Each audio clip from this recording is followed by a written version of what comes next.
That's. I love that the intro to that is probably me opening a vape because I just emptied my last vape. It is. And what more precedent than the thing that will send you to hell? Vaping. Yeah, absolutely. Vaping and being a whore.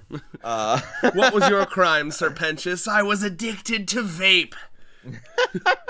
Even all of those truth commercials told me not to do it. They told me about the nickel going into my lung. As I struggle to breathe. And then I peer pressured all of my egg boys to vape as well, and they were just children.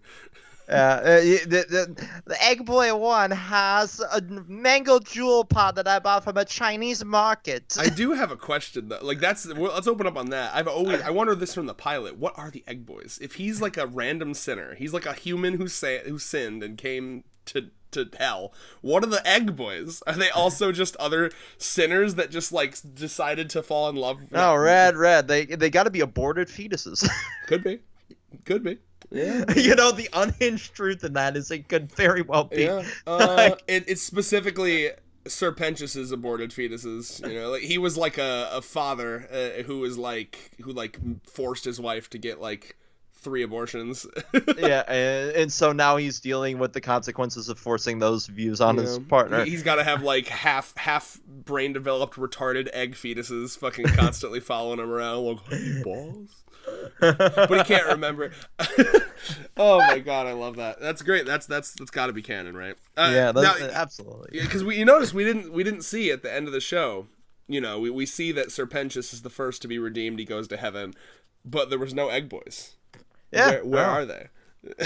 Are they redeemed or are they doomed to hell eternally because they never got to find the light? They're super dead. They're double dead. They never saw the light of Jesus Christ.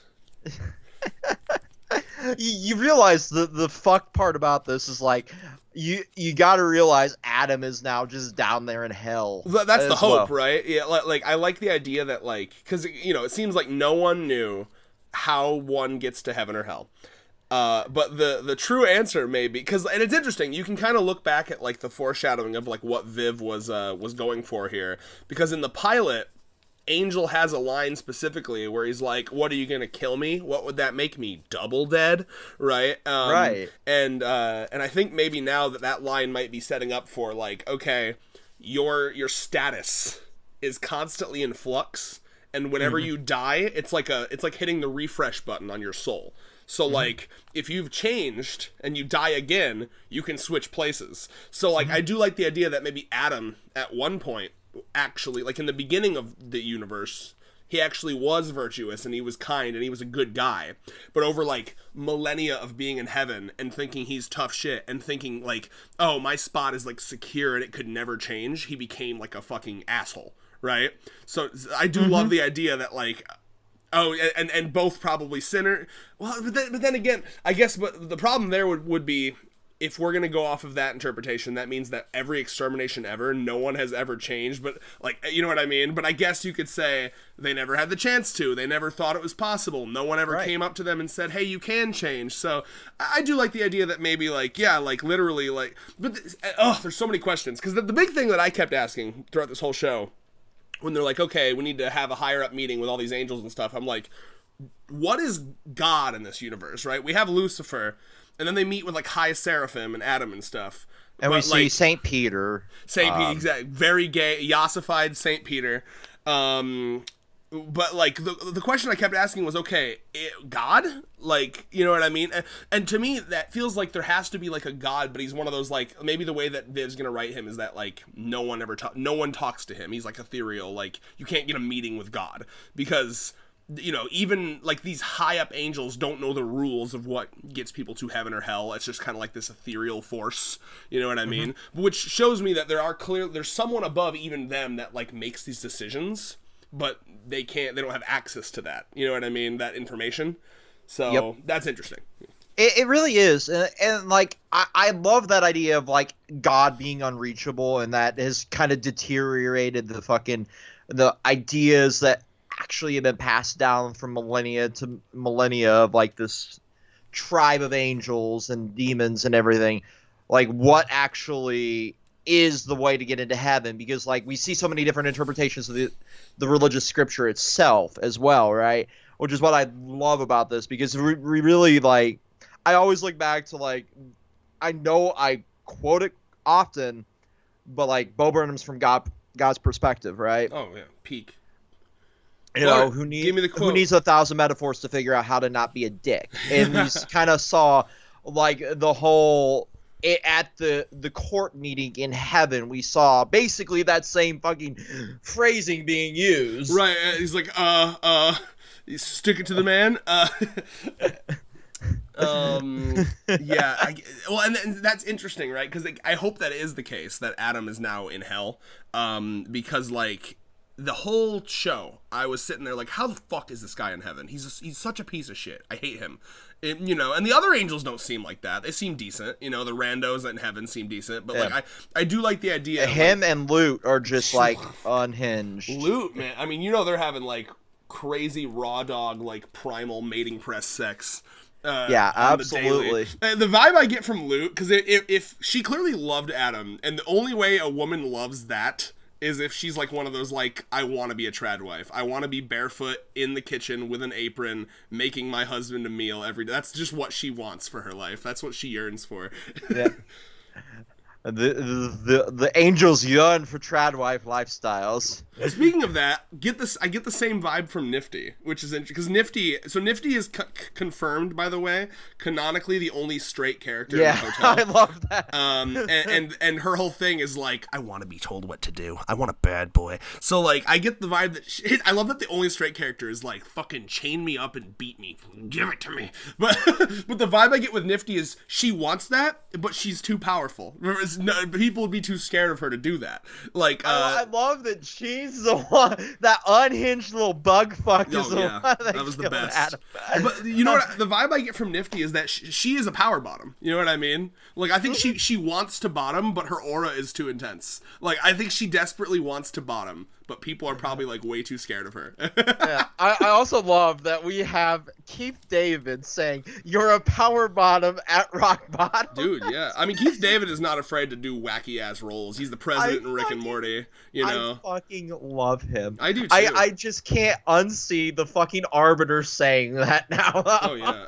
As a Halo fan. I always think back to, in Rick and Morty, season 3, when the president, do you remember Rick and Morty, like, they solved the Palestine problem, which is so funny now, and you know, like, the Israel-Palestine conflict, they just solve it because they got, like, a bunch of alien drugs and got them high or whatever. Do you remember that? And, yeah, we need Rick and Morty IRL right now. Yeah, and then they're like, but sir, your approval rating is skyrocketed. Why would they do that for you? He's like, because they're assholes.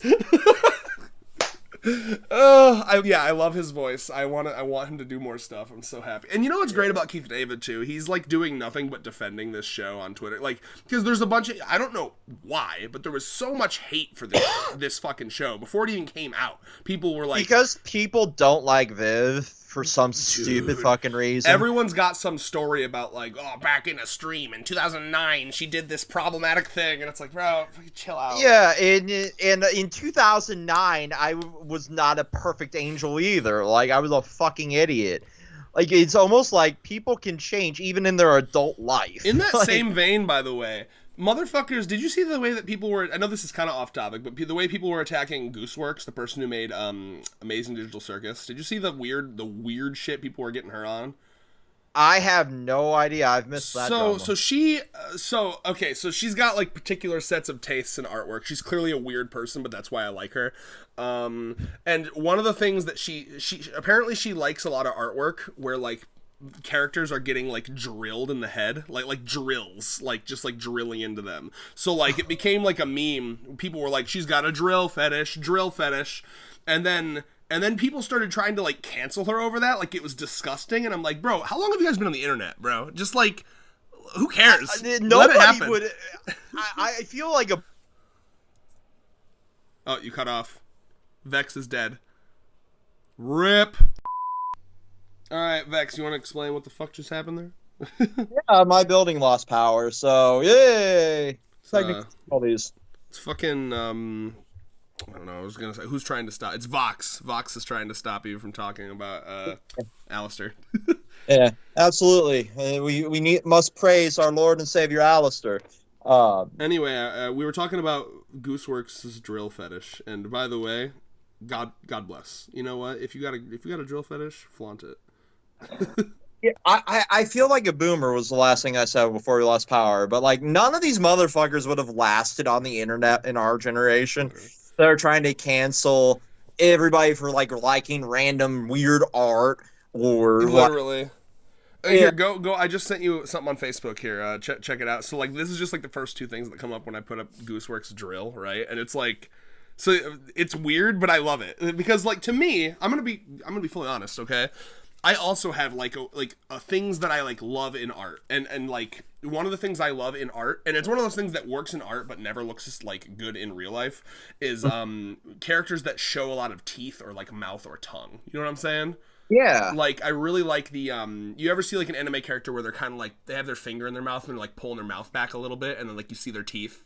Yeah. The kind of like Shenra style. Yep, very Shinra. I think Hanako does it in the first volume of Hanako. You know, like, and I would call that an art fetish of mine, right? Not a thing that gets me sexually going, but like a thing that I love a lot in art. Like I immediately like, oh, I love that vibe.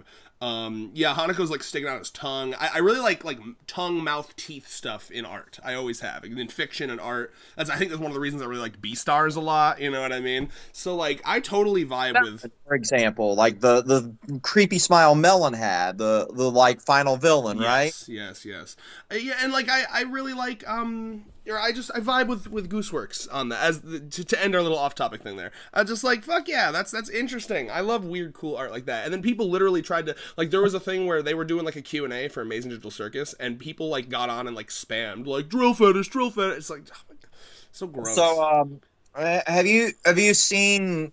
And this is like my weird one. It's cool in art, but it's like definitely not IRL. It's the egg thing, like the laying egg thing. I've seen. You like that in art? Yeah, but that would be kind of a sexual thing, though, right? And that's fine. But let's be honest. Is that a sexual thing? A little bit, yeah. But yeah. That's totally fine. Yeah, no, that's how I feel about like Ahego faces. Like, I don't think they work in real life at all. I wish they did, but they don't. They really don't. Like, you can get somebody to orgasm and you just see their eyes roll back. I'm like, yes, but like, if they try to do the Ahego, I'm like, no, please stop. Please stop. So, Hazbin. Pentious Heaven, the concept has been proven. So now, for season 2, I wonder if someone's going to like relay this message to Charlie. I'd imagine it would be. I'm bad with names, but is it Emily, the younger seraphim that was kind of on her side? Yeah. Yeah. So like, I imagine it would be her. But will they let her? Because they don't really want her to get super involved because she could become a fallen angel if she yada yada yada. But I am curious to see, you know, where because this whole season almost felt like a prequel. To, you know what I mean? Like setting up the premise. And that's another funny thing. I saw so many people trying to shit talk the show. Like, wow, this show killed its premise episode 1 by proving that the hotel doesn't work. So what's the fucking point? It's like, oh man, you should have just waited 2 weeks just to see. Oh, it was shocker. It was going somewhere. Have ye of little faith. Yeah, it's crazy. Like there's so much stupidity. And I'm checking like the fucking status of my building when I'll have power outage again or power more like again. Power onage. Yeah. 7:30 at night. Yeah, nice. That's super. Enjoy. Well, they usually set that like far out. It might be a lot closer than that. But anyway, remember what we learned about multitasking during filming.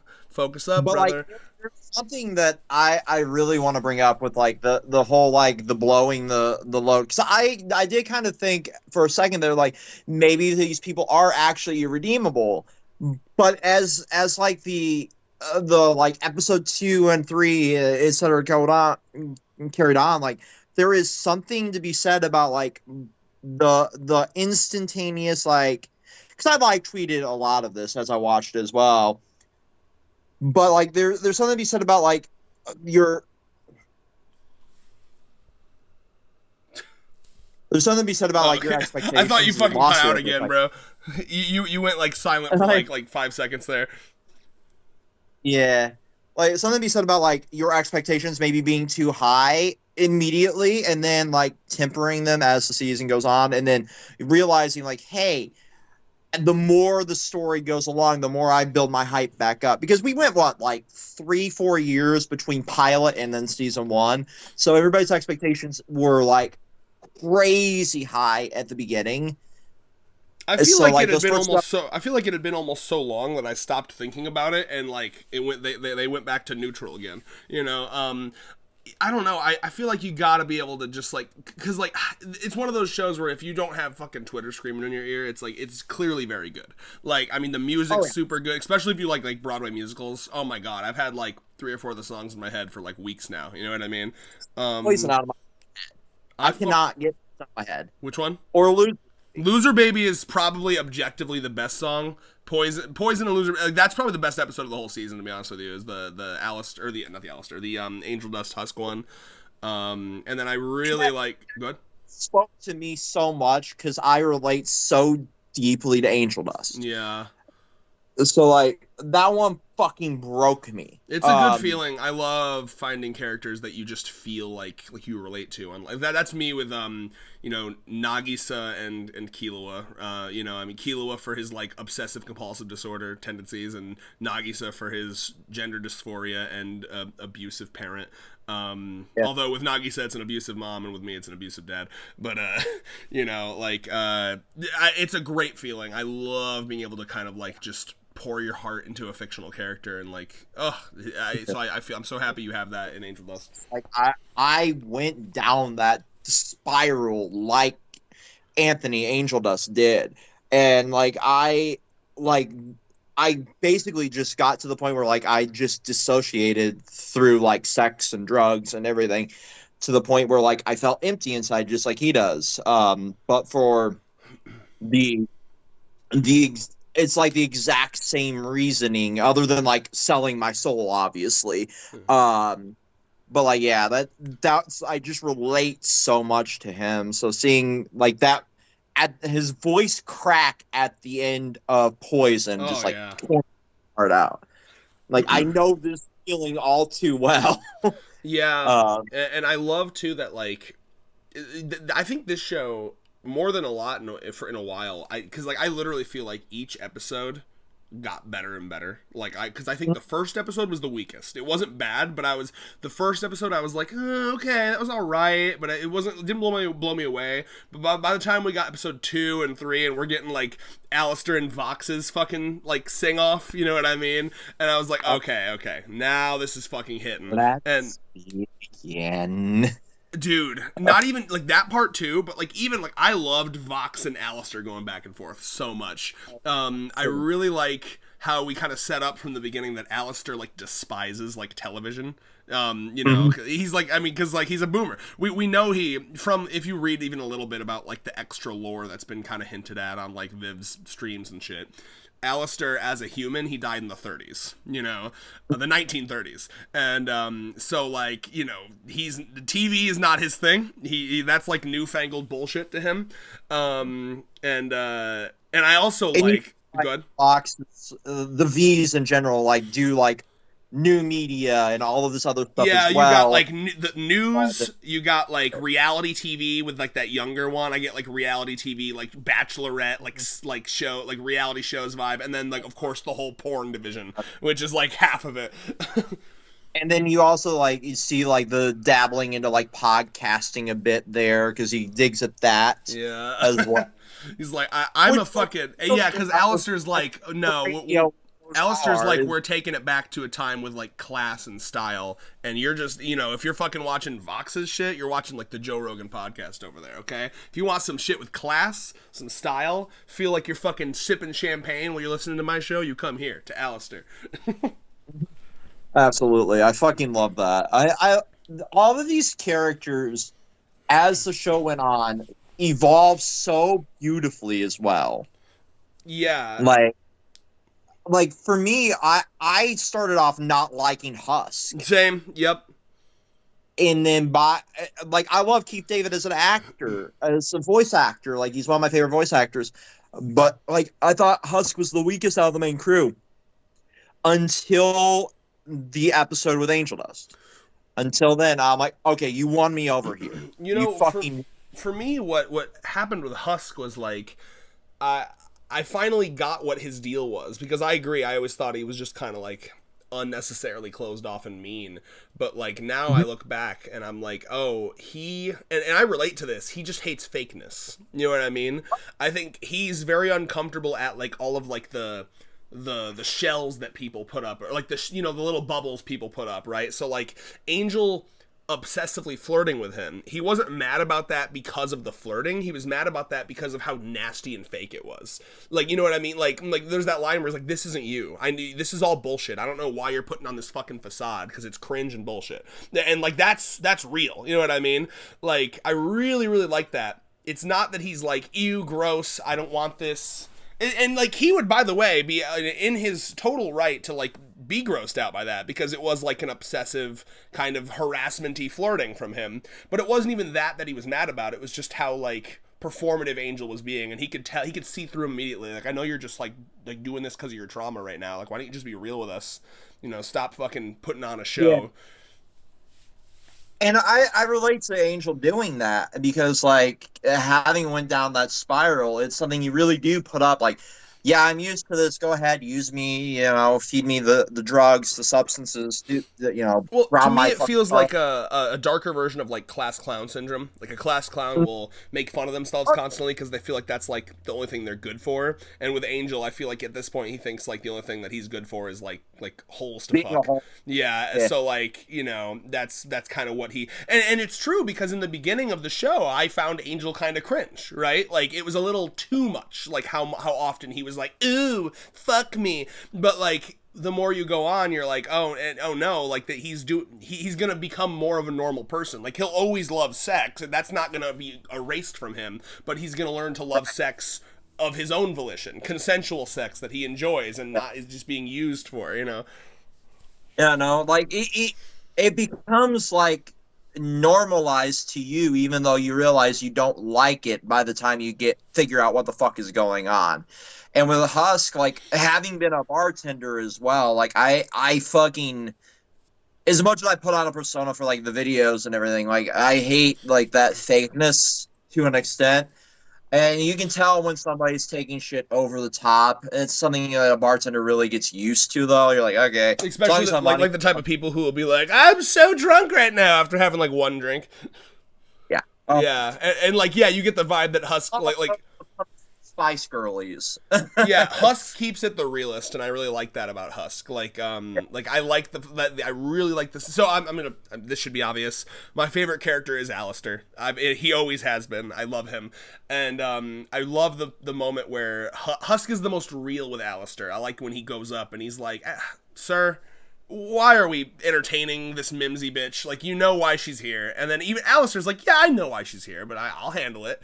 And I like that the way that Alastor treats like the souls he owns. Like, I'm not trying to like do Alastor forgiveness here. I know he's a bad guy, and no doubt he's done terrible stuff. But I do get the vibe that like until his buttons are pushed, he will treat people with some modicum of respect. You know what I mean? Like, until Husk was like, you know, like got a little pushy with him, Alastor's willing to like have a conversation with him and not be demeaning. But then he starts to become demeaning when Alastor feels threatened, because Alastor, regardless, he has this like huge, he tries to put this presence up like he's this untouchable, powerful demon, but he's got so much insecurity in there as well, being on, most likely, the big theory is Lilith has him under some sort of contract.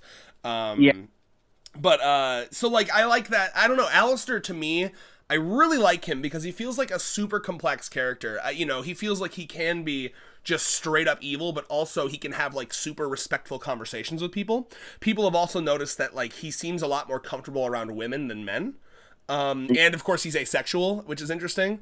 So, I mean, I really like Alastor a lot. I think one of the episodes I like the most, or the scenes I like the most with Alastor that kind of gives you an insight into his, like, whole vibe is when he's talking, it's episode I think 7, when he's talking to Charlie about why he smiles all the time, and why he's, you know, like from the pilot where he's like, you're never fully dressed without a smile.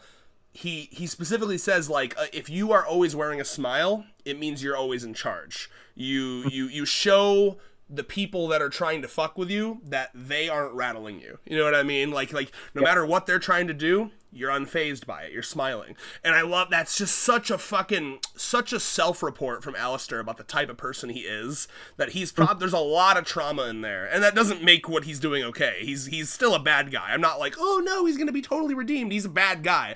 But that comes from some sort of trauma where he is trying to maintain some like tiny veneer of control of his life.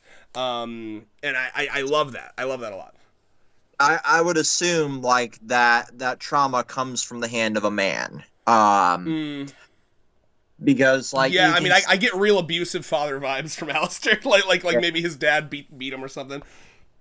Like you see like him, like other than like Husk and Angel, like he kind of has like a reprehensive like notion towards any man that pops on screen, like Sir Pentious even, like at the beginning, like he's a lot more, it feels almost like that old, because I mean he's from the 1930s, right? So it does feel pretty toxic masculinity ish, right? Is like, it's interesting because like, because he's asexual, he doesn't look at women as like a thing to like own or fuck, but he does seem to have that like, oh well, if I have to be the biggest man in the room, you know what I mean? Lucifer comes in and immediately he has like a fucking dick measuring contest with him. Yeah. So it's, yeah, that's interesting. Go ahead. Yeah, so like, and that like scene with Lucifer, let's just dive into that. One of my favorites. I've been singing the shit out of that. I love Lucifer's song so much. Yeah, like him, Alastor's not wrong. Like he has been the one there kind of believing in Charlie the entire time. And Lucifer was like a no-show dad till that moment. And, you know, to Charlie's own fault, I would assume, like not contacting Daddy, what you want to do on her own. I don't want to say it's fully Charlie's fault, because obviously the conversation, to quote our favorite Ruby character, Crow, conversation's a two-way street, pal. And do you remember that? We used it in a skit once, like super long ago. Yeah. Anyway, conversation's a two-way street, pal. But you know what I mean? Like, he at any point could have called her, but it's obvious what's going on with Lucifer. I mean, it's like not even subtle. He's severely depressed. He even, you know, take that, depression. And I think that's from, you know, his wife leaving him and whatever the fuck's going on there, and he feels like alone. And you know, he used to have all this passion and ideas, and now he's kind of, I think he's like black-pilled the same way, honestly, like police officers get black-pilled, right? Because he's seeing like the worst of humanity constantly. I really like that part where, you know, he's like, I don't know, man, like, I love this idea, I love what you're doing, but I just don't think it's gonna work, you know, we gave them free will and look what they do with it, you know, and then you know, those loan sharks come and they're blowing up the hotel, and he's like, see, told you, this is, it's just the worst of the fucking worst down here. So I that's kind of how I feel about Lucifer. I think he's just so black-pilled that he just doesn't even, because I mean, you know as well as I do, and I definitely know as of what I've been going through recently, like when you're depressed, like, the instinct is to kind of just lock yourself away in your home and not leave or contact anyone, you know what I mean? Yeah. So I think that's what he's going through, but I mean, yes, Alastor definitely had a point. Alastor's been there helping, actually doing the work, yeah, I mean, it's interesting. I agree. Like with and I do kind of see Lucifer's perspective as well, you know, because only the bad souls go to hell, you know, allegedly. That's how the system's supposed to work. And then because of the belief system that's instilled in everyone, like, well, I must have been bad because I'm in hell. So and then it reinforces it. Yeah, it's like a what's it called? Like self-fulfilling prophecy, right? Right. So, like, once you're in hell, you're like, well, I might as well just go and do all the things I didn't do because I might as well have just fucked up here, right? Yeah, you come to hell, and then what's surrounding you? Like, there's no opportunity. And I think that's going to be the kind of the point of the hotel, right? Because you come to hell, and then, okay, now we've learned that your soul is constantly in flux. You can improve yourself. If you change and die again, you can go to heaven. But you come to hell, what are you met with? every type of sin imaginable. You don't even have an opportunity to be good, because it's like, you walk down the street, you better have a fucking weapon or be ready to fucking stab someone's eye out, because they're gonna do it to you if you don't. Oh, there's a fucking vending machine with every type of drug under the sun, you know what I mean? There's a guy who's gonna rape you in the corner over there. There's a cannibal town, you know what I mean? Like, so, like, yeah, I think that's gonna be the kind of the point of the hotel, is like, because, I mean, you know, if you even take a little tiny bit of, like, sociology, you learn that people are a product of their environments, right? That's kind of the unfair nature of the world, is like, if you're born in, like, a super loving family and you have, like, a lot of money and you're well off, you're a lot more likely to be a quote-unquote good person than if you're born in, like, Detroit and you have no money and your parents had to, like, steal food for you to survive. You know what I mean? Like, so you come down to hell, you're already considered bad enough to be in hell, and then you're just in an even worse environment, so there's no way to improve. Yeah. And that's the depressing reality, you know, because of sociology 101, essentially. Like, you're going to reinforce the nature of, like, well, now that I am here in hell, I'm going to go beast mode because I have no chance of redemption. But Charlie's, like, hotel giving, like, a social construct to let me rehabilitate you, like our society should do, right? We shouldn't have a prison system that reinforces, like, the criminal nature, because you have no chance of getting a good job if you're a felon. You don't have any chance of getting, like, anywhere in life, because you can't get proper housing. You can't get on, like, support systems to get better. So you're just going to continue that life of crime, and in this case, that life of sin, right? But, like, once she gets the hotel up and running, that'll provide people with, like, a chance to go and better themselves and get sober, and not so much sober because there's a fucking bar in there, but you know what I mean. Like, you gotta wean people off, right? I think it's honestly, like, the bar is probably a decent idea, because, like, you know, hey, you know what? We're taking away your meth and your crack and your all your other shit, but you can at least have, like, a nice whiskey on the rocks at night, or so, you know what I mean? Just I would hope that maybe they control people. Like, okay, you're not here to get shit-faced drunk. You can get a little tipsy and have a little fun at night. Get, like, shit-faced right there with Husk. Husk strikes me as the type of guy who will cut you off if you're getting too crazy. I mean, we've seen that. You know, it's like, all right, enough. But yeah, and that's kind of what's so glass, give me the bottle, bartender. That's what's so beautiful about what Charlie's doing here, is like Sir Pentious, you know, where they're like, no, we shouldn't trust him, and everyone else is like, we should just kill him. In the pilot episode, come on now. Well, that's the interesting thing, right? Is like, much like I had a turnaround with Husk, I also had a turnaround with Pentious. Like, I never understood what people saw in Pentious. I always thought he was very cringe and, like, not funny and very, very stupid. But, like, he also won me over, and it was mostly that episode where he was trying to bang Cherry Bomb, because he was doing it in the most, like, wholesome way possible. It was so cute! Like the most virgin. But somehow not, like, it was so charming that it wasn't cringe anymore to me. I don't know if that happened if you felt that as well. Not really. Like, I find him the weakest of the cast. And then that's saying something, because all the cast is really good. Well, that's probably why they killed him off immediately, right? I think he was meant to be, like, the weak, like, clearly he was written to be the guy that dies season 1, right? Yeah, he was clearly the red shirt in this. But I don't know. I want to defend him a little bit, though, because I hated him literally until that episode where they go to that bar with the sex room, right? Like, I just, to me, his, like, approach of Cherry Bomb, it never felt like oh, I just want to fuck you. It felt like he had, like, a high school crush on her, like a genuine, like, childlike crush on her, and that felt so cute to me. Isn't that a little cute? I thought it was kind of cute. It was cute, but it still kind of cringed me. I'm like, dude, you just be normal. Try to have a normal conversation instead of trying so hard to enforce that nature of, like, I don't know what to do. But that's a slow burn. And, like, to me, the commitment he was willing to, he's so embarrassed that he's willing to buy the entire bar drinks twice, and then he's like, because I'm having sex with everyone here. That was, like, honestly, the hardest I laughed the entire season. Yeah, I mean, that's commitment, man. You gotta give him props. That's commitment. It's gonna look like one of those old hentai drawings where it's just like overflowing with cum. Oh man, oh yeah. I mean, he probably got fucked by at least like 10 dudes in that room. Yeah, absolutely. Oh. And it's like, whatever. I've never had sex with a snake demon before. Fuck it. Why not? Let's experiment. I love that. And his sacrifice at the end was super wholesome, and like like he finally admitted like he liked Cherry Bomb, and at the very end, right before he dies, he got and to have I'm his just wondering, big like, kiss.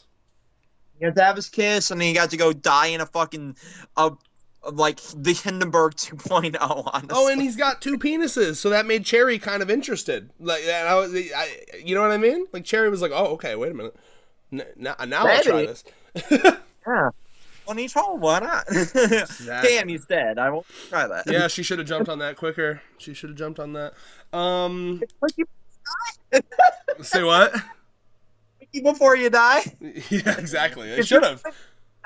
That's what they should have done instead of kissing. It should have been done just a quickie while Adam was like fucking killing everybody. Hey, who cares if 1,000 more cannibals die? I do like, by the way, I really like that, like, the vibe I got. So there's a line that people are reading into about Alastor, when he's singing about, like, how he's longing for freedom. He's kind of having his mental breakdown after almost dying from Adam. And Alastor died for his friends. Yeah, love that line, right? Because, like, I think there's a part of him that's, like, starting to like them, but he's teetering. Because, like, I think that people are kind of misinterpreting that line, so I'll be honest about what the line is, okay? He is saying, if I were to die now, the way that they would interpret it was, oh, good old Alastor, he died for his friends. But then he says, no, that's not how this ends, right? So he is saying, like, if I die now, that's what they would think. Like, man, Alastor really was such a good guy. Despite all his creepy demon shit, he died for his friends. And he's saying, no, I'm not dying, right? But I do interpret that to think that, like, somewhere deep in his mind, he does consider them his friends. I mean, right after that scene, he has the scene with Nifty where he's like, one could get used to this, So I think it's going to be the classic thing where, like, for now, he's definitely using them for something, but, like, slowly he will come to like them more and more. I mean, he clearly has some fondness for Nifty, and he also clearly actually, like, despite not believing in the hotel, I'll be interested to see what he thinks of if they get news of Pentious actually getting to heaven, because, I mean, from the pilot, he would, like, scoff at the idea of this hotel. He thought it was fucking dumb and stupid. But at the same time, I really respect that despite thinking it's dumb and stupid, there's that scene with, is it Mimsy, the dumb fat bitch everyone hates? When she, he's like, you need to leave now. Right? And like, that's like a genuine, like, it's interesting because he says he doesn't believe in the hotel, but he cares enough about Charlie's vision to like say, like, listen, I'm not going to have you here ruining this. This is my project. If you actually want to redeem yourself, you can stay, but we both know that ain't what you're here for, so fuck off. And, like, that's awesome, because it's been established that he would do her favors in the past, and he knew her when he was alive, and he would be kind of chill with her, but now this is more important to him, this project that he's doing. So Alastor, it's so interesting to me. Every scene he's in, I'm like, what is he about? He's a very, very gray zone character. Yeah, well, I mean, he's clearly using this to, I would assume, break himself from whatever contract he's under, right? That's the vibe I get. Yes, I definitely. I'm trying to figure out what that contract is. Like, like, that's where I'm kind of struggling here. Because Lilith at the end, she's been in heaven for 7 years, so clearly she has a deal where I almost wonder if she, like, threw her family under the bus to get to heaven. Right, it's one of those, like, fuck, I was up there in heaven, and then now I have to live in this shithole because, Lucifer took me, and I want to be back up in heaven now. So, what would the contract be? I agree with you. Whatever he's doing with this hotel and Charlie is because of that contract, but I can't even begin to guess what the terms are. Alastor is, like, the bargaining chip. Like, he's some form of control for the entire circle of hell they're in, right?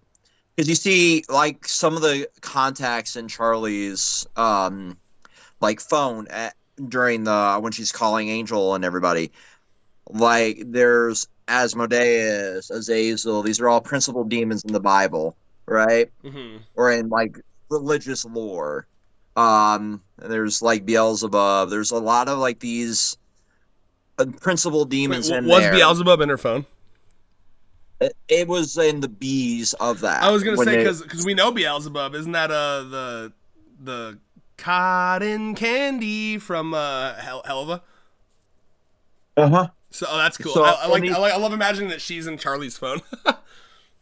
like there's they're a shared universe. You see like Yeah, I know that it's a shared universe. I just didn't notice the Beelzebub. That's cool. I like him now. I'm imagining them talking on the phone. yeah, there's like you saw imps like design in like the second or third episode. Like what yeah. He serving I forgot his name. The one who owns Angel Dust Soul.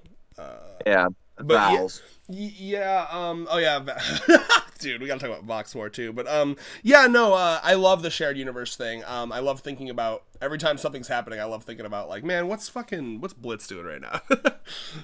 He's probably just blowing out fucking Stolas' back. Come on. Look, it's funny because the circle that they're in is Pride, and I looked it up, and that is the same circle that IMP is, because the only circle of hell that sinners can live in is the Pride Ring. All the other rings are hellborn citizens. So like, at some point, you know, Blitzo was probably fucking sitting in his office eating ice cream, watching TV, and then he saw the fucking like all the fight going on at the hotel, and he's like, I ain't fucking touching that with a 10-foot pole. Absolutely not. They don't pay me enough. You gotta figure like Moxie is probably like, that would be fine. Should we help? No, fuck no. Is anyone paying us to help? Then no. So, you gotta pay rent this spot, damn it. I would love it if I wish they could like cross over at some point, because it'd be cool if like when she was like getting help, she like, you know, she like recruits the cannibal town, and then she goes to IMP and she's like, I can pay you guys so much. I got the royal funds, baby. I'll pay you to come and help with this battle. Hey, so we're all union now, right? I know you guys kill people in the real world, but how do you feel about killing people in hell? People like it would be interesting, but like again, that would require them all being union based. Apparently, they would all need, yeah. Well, and something else that kind of crossed over from that crossover series is the angelic weapons, right?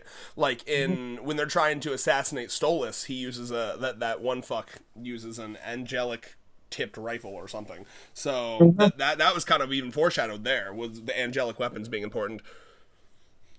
Yeah, no, like it's crazy. Like even if they can't like fully cross over because of that, I would assume, I'm speaking out of my ass here, obviously.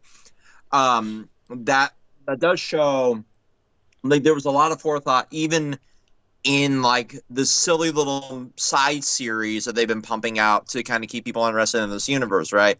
Because people tend to think like that's the lesser show, that's the less important one, but like it shows that like there is little bits of lore in both of them, right? Bro, I that kind of Hell of a Boss show is like quality wise, it is sometimes it's better. Like the animation in that, and I think it's probably because like it's like fully like passion. Whereas like I imagine some of the animators they hired for like this A24 show are just like industry animators. Not all of them, but I imagine some of them are. But like I would argue that Hell of a Boss consistently looks better than Hazbin did. Not that Hazbin looked bad, but I mean, do not sleep on Hell of a Boss. I mean, some of the fight scenes. Like, none of the fight scenes in Hazbin were better than, like, like that one, you know, that one fight scene from the one where they got, like, kidnapped by the government officials. Yeah, no, like 100%. That fight like, scene's handing insane. it that reminded me of, like, old school Ruby. Yeah, exactly, yeah. So, anyway, yeah, watch Helva if you haven't, because you need to watch both. But, I want to talk about, I really like Vox a lot. I think, and that kind of speaks to, like, what I love so much about Viv's character designs. They're all so unique. Like, I will never forget a character in one of her shows. You know what I mean? Like, that's always a problem with me. I get that same face syndrome. I'm very bad at remembering people or characters if they're not, like, super interestingly designed. In this show, I'm not going to forget anybody. And, like, Vox, and, like, all the I love the sound effects things they do. I like when Val is kind of getting carried away and he's about to go, like, storm to the hotel and fucking shoot people, and he's just like, Val! Val! And it's fucking, the sound gets all distorted. It's like, oh, I'm obsessed. I love shit like that. I love when he starts glitching out. I love his like desperate, scared attempts to like, smear Alastor on all of his shows. He's like, no, he's a loser. He's a coward. It's just so good. He's like goes full Alex Jones conspiracy theory. Like, I love it. Like, there's so much detail put into each individual character design. Like, unlike, because like primarily we review manga, mostly Chainsaw Man, and like that series has 1 million characters with the same fucking face. Yeah. You know? And most of them get killed in like 5 chapters anyway, so like there's no point in remembering them. Mm-hmm. Yeah. Whereas like here, like and with like Hell of a Boss and like all of these, I gotta give it to like indie animation. Like there's so much passion and love put into each individual character design that they are not forgettable. They're not your generic Disney background character. They're not like, like pumped out for content's sake. There's a lot of like thought and love and care put into each individual aspect of the design. Like the dance off scene where the Vaggie is like learning the secrets to fighting. You look to like the high heel angelic weapons. Yeah, right? Sick. Like there's like, who else fights with their feet like that? While trying to seemingly kill like a fallen angel, right? Like, I love stupid, sick designs like that. Like, and like the choreography in this one scene of like essentially what is a dance battle. Literally, yeah. It's crazy to think about. Like, there's stuff like that aspect of like this show that I cannot wait to see more of. But there's one thing I do not want to see again. I do not ever want to see Cannibal Town again. I'm sorry. That's interesting. You're very different from everyone else, because a lot of people find Rosie, is her name Rosie? Like she was like very nice and like comforting.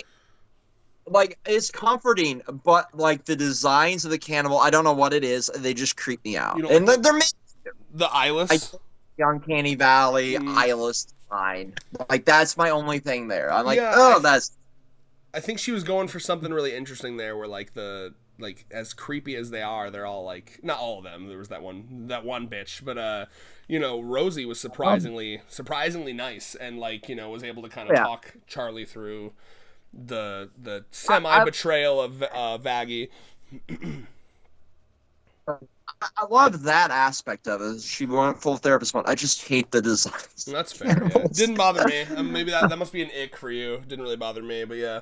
That was the only character I had that with, was the fucking is it Mimsy, right? Where she fucking stormed in during, like, that song was bopping so hard, and then she came in and ruined it. And I imagine she was supposed to. Right? We were supposed to hate her, so that when Alastor's like, get the fuck out, bitch. We're like, yeah.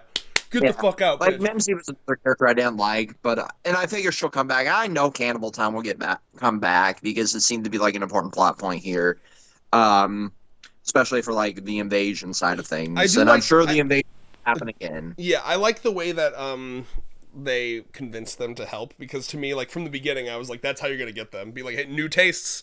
You want to try eating an angel? Have you ever watched Tokyo Ghoul at all? Or read it? Yeah. The anime's terrible. Yeah. There's a character whose whole thing is like, oh, you're like half ghoul? I wanna taste that. I wanna know what that tastes like. So like, I love the idea that, like, because like, to me that's super believable. Like, if you didn't have that, like, how would you wouldn't convince me that you could convince these guys to sacrifice their lives for what? For something that they don't even know is possible. But like, once you say, you could eat an angel, like, oh, that's all right. We love eating. Yeah, exactly. Like, yeah, there's things to be said about like trying new things, new foods, and then to them, like, angel would be a food because they're cannibals. So like, it's like you want to try things at least once, kind of thing, right? Well, I've seen characters like this before in fiction where their whole thing is like eating and like it reminds me of like Melon. We were just talking about Melon from Beastars, right? Like everything tasted disgusting to him. So if you could like promise him like, oh hey, a new type of food you haven't tried, maybe this will be the one that doesn't taste like shit. You know what I mean? Yep. So like I like that for that reason. Like, you know, they've been eating other demons for so long. It's like, hey, a new flavor. You know, if someone offered you like a new spice you'd never tried before, like hell fucking yeah, for me at least. Yeah, like try some alligator. It's greasy as shit. Oh, you've had alligator? Gross. Yeah. Yeah. Oh, yeah, reptile doesn't seem super great. Yeah. There's not a place you would rather try alligator than fucking Florida, I guess. But yeah, and then get hate crimed. But like, I have to imagine that angel would taste pretty good, right? Because it'd probably be like a cleaner meat. Like if demons are dark meat, angels would be like white meat, right? Yeah. No, like I would assume that would be how it goes, right? Like nice, delicious chicken breasts. But like, it's funny to think about like that aspect of things here, because with them, like, yeah, obviously we saw like even Rosie offering Charlie like a finger at their initial meeting, right? And she's like, no, I'm good. Yeah. And she wants to be this wholesome girl and like try to protect everyone, but like same with Val offering her a job. It's like oh man, if I could film a porno with the fucking daughter of our monarch, dude. The daughter of Lucifer porno, that would get fucking numbers, bro. That would be 1 of 10 on my YouTube ratings. Lucifer would be there ripping Val apart. No more Contractual Angel, you know. Val. That's why I love how Val is just so insane. Like he doesn't think about the consequences, and fucking Vox has to. That I loved that scene where Val wants to like I know we were talking about it, but where Val wants to go to the hotel and he's like, he's trying to tell him calmly to like not, and then he's not listening. He's like, Val, stop. You understand? Like we cannot fuck. I love like the immunity that gives her, like how people have to be nice around her because yeah, no doubt Lucifer would fucking rip them apart. Yeah, I almost wish that the porno got filmed for that reason because I want my boy to be free. Yeah, I want Lucifer to find out about the arm lick. Do you remember he like weirdly licks her arm? Yeah. Like unfortunately, and like I get this vibe hardcore with Charlie. She's way too nice. Like she's the type of person who just won't bring that up, even though it like probably really disturbed her. It's like, oh, I just didn't want to bring it up. It's in the past, In the past, I just got mildly sexually assaulted here. Yeah. But like, it's just part of dealing with cis men, I guess. I can't wait to see Val get fucked up, dude. Also, I think Val is in a relationship with Vox, though. Aren't they, like, kissing in one scene? I can't remember. That I don't remember. Maybe not kiss. That might have just been people assuming they're kissing, but I mean, like, there's something going on between the 3V. A lot of people think that maybe they're, like, in, like, a polycule, like those three. I can believe that. Yeah. I don't know. We'll have to see. What would a TV fuck like? Literally, yeah. Feel like little static shocks on your pee-pee. Like, do you remember an old CRT where you could like you'd go up and touch it and you'd feel like your hair stand on end? Yeah. Like that. Why am I intrigued at the thought of like mild shocks on my dick now? Yeah, I don't know. But yeah, With me. I just love I guess I don't know how much more there is to say, but I just love Alastor. I love everything about him. I love when they're singing back and forth, him and Vox, and they're kind of getting each other. Like now his medium is getting bloody rare with like a fucking raw deer, amazing. But then what he says back to him, which is so good, and I think it's like such peak like 4D chess manipulator Alastor, because he's trying to like get the V's to turn on them on each other like that. You know that's what he's doing, right? Because he's like, oh, he's so powerful, but maybe he wouldn't be shit without the other V's. You know, I think that's so smart.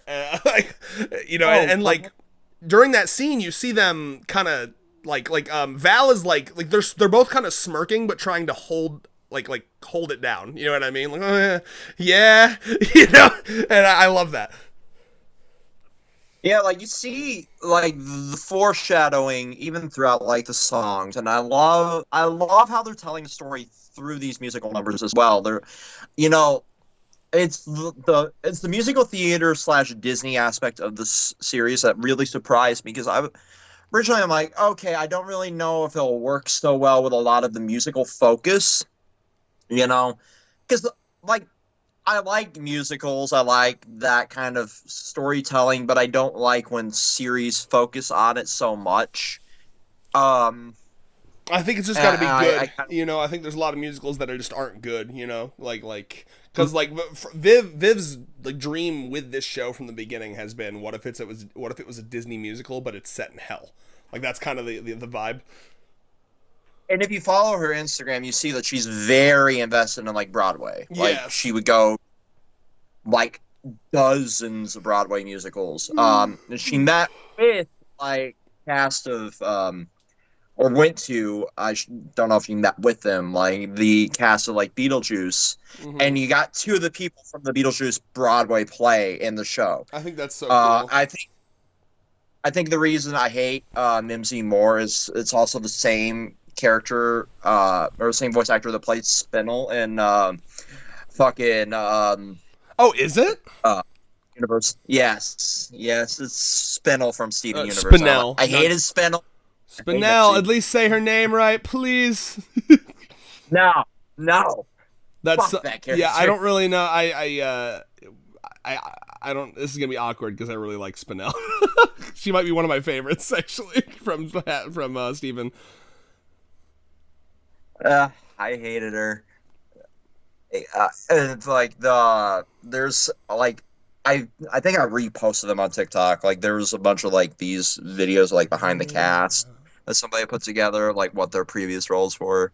The dude that played Saint Peter was I believe the Harry Potter from the Harry Potter musical as well. Oh.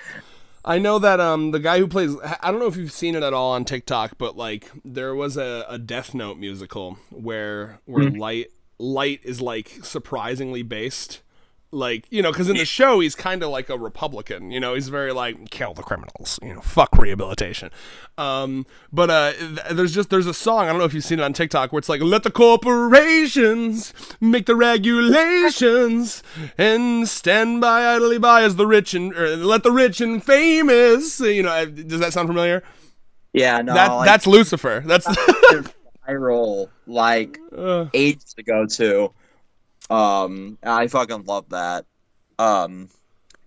Like I did not know originally that came from the Death Note musical, so I saw that behind the cast batch of shit. Yeah, she gets a lot of cool people. Like, did you know the fucking person who voices I can't remember. I guess Beelzebub would be her name, right? Like the queen bee of gluttony. You saw that episode of Hell of a Boss, right? Did you finally watch it? I love that. That's Kesha, because Kesha, like one of her songs was one of the first videos that Vivzy ever animated to. So it was like a cool thing where she got to work with someone who inspired her. I think that's so fucking cool. Yeah. Like it's crazy, like the like pull she has when it comes to like personality, right?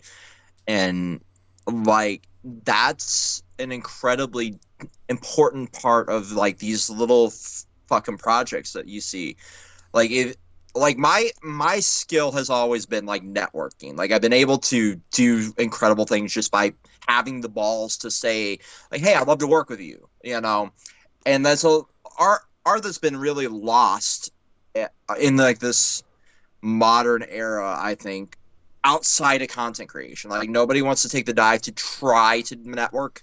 Oh yeah, I watched a video on this recently where like it just feels like I saw a TikTok where someone was like, before cell phones, what did we do when we were like waiting for our friends somewhere? Like what did we look at? you know, and then someone kind of picked up on that with a stitch, and they were like, yeah, like nowadays, like it feels rude to even like look around. Like I feel weird if I'm not like, I'll pull it out and pretend to look at it even if I have nothing to look at, because I don't want to be like a weirdo just looking around. But it's made us so like insular, like, you know, like people used to just like strike up conversations with people beside them, but now people will be like disgusted by that, you know what I mean? Like some people will be, and it's kind of one of the things that's leading to, I think, society breaking down a little bit. You know, no one fucking talks to each other. Yeah, and like we are so absorbed with like being on our phones, but like we don't want to take the dive. Like most people don't want to take the dive to try and strike up a conversation or do anything outside of content creation, right? And that's the thing that I feel like in 5-10 years, like society will be completely absorbed to the point where like all we do is consume, right? And we've already headed that direction so badly right now. I mean, we can always hope. Oh, sorry, go ahead. Our attention span's so bad that like if we see a video over like a minute on TikTok, we cringe.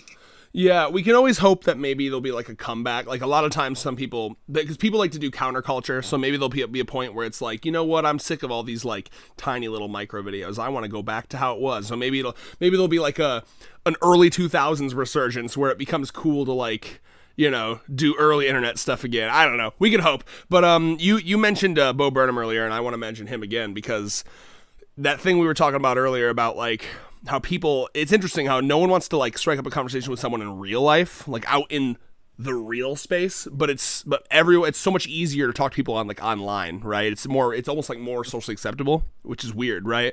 And there's a line from Inside that I love where I don't remember what brings it up or what brought it up, but he's just like, when he's talking about why he chose to stay inside rather than go outside to do a tour, he's like, I'd rather stay in the, or I think he said something like, I've realized that the outdoor world is only used as a traveling space to get between, you know, point A and point B. We should really stay in the much more real, much more vital virtual world. You know, I think he said, yeah, the outdoor world should be treated like a frozen tundra where you mask up, you get bundled up, and you travel through the treacherous land to get back to your computer.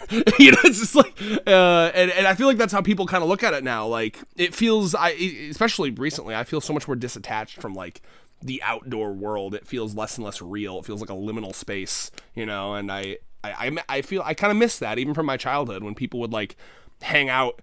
Like let's go to a space to hang out. And a lot of that too, there's so many factors that lead to that. One of the facts is that the world is constantly making it so you have to spend money to be anywhere, right? Like, you know, no loitering, right? Like that's why like public parks are so important, because or like libraries, because increasingly there's like less and less spaces you can just exist and not spend money. You know what I mean? Hello? Ruh-roh. Yeah. Oh, okay. It's like crazy to think about. Like I go outside and I have to spend $45 to even exist. Oh yeah, especially with no car, dude. You got to Uber everywhere, and like, you know how not walkable. I bet your area is not very walkable either. Like it's hard. Like I bought like an e-bike recently. Like even e-biking to and from point A to point B is hard in the area I live in. But like, here's a funny story, right? So I told you about like that like barcade that opened up yes, recently. So like from the moment, because I took a date there, because we both like arcades when we were growing up. I'm like, well, there's this barcade that just recently opened up downtown, right? To get in and, you know, play like 8 rounds of games, right? That was nearly $100. Yeah, you got to find a better. Like I said, like, have I led you to House Rules? Like House Rules is really good.